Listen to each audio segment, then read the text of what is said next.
Hello বন্ধুরা, কেমন আছেন? আশা করি সবাই ভালো আছেন। বন্ধুরা, বাংলাকে বাদ দিয়ে ফারাক্কা চুক্তি নিয়ে কথা, মোদি হাসিনার বৈঠকে চোটে লাল মমতা।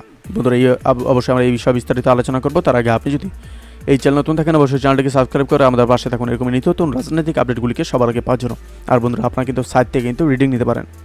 শনিবার রাজধানী দিল্লির বুকে ভারতের প্রধানমন্ত্রী নরেন্দ্র মোদী এবং বাংলাদেশের প্রধানমন্ত্রী শেখ হাসিনার দ্বিপাক্ষিক বৈঠক হয়।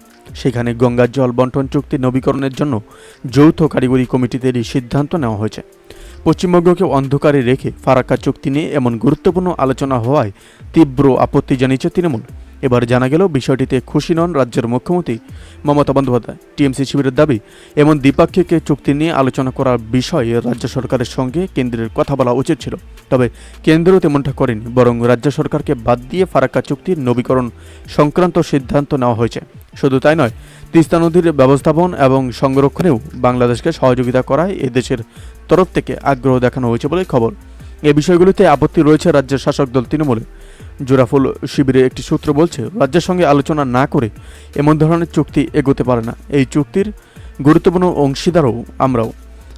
স্বাভাবিকভাবে বিষয়টি নিয়ে শুরু হয়েছে চর্চা। উল্লেখ্য, 1996 সালে ভারত বাংলাদেশের গঙ্গা জল চুক্তি হয়েছিল। তবে পরবর্তী সময় দেখা যায় ওই চুক্তির কারণে বাংলার প্রচুর ক্ষতি হয়েছে। রাজ্যের একাধিক জেলা বছরের পর বছর ধরে প্লাবিত হচ্ছে। এমনকি রাজ্যের প্রচুর জমি গঙ্গা এবং পদ্মা গ্রাস করছে।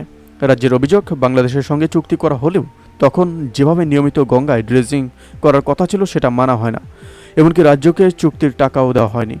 এদিকে 2026 সালে এই চুক্তির নবীকরণ হওয়ার কথা। তবে বাংলাদেশে 2 বছর আগেই এই চুক্তি নবীকরণ করতে চাইছে বলে খবর।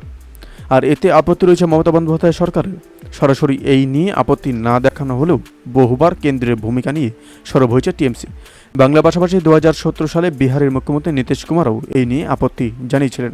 এবার রাজ্যকে অন্ধকারে রেখে ভারত বাংলাদেশের মধ্যে ফারাক্কা চুক্তি সংক্রান্ত সিদ্ধান্ত নেওয়া হওয়াতেই টিএমসি শিবির অসন্তুষ্ট হয়েছে বলেই খবর।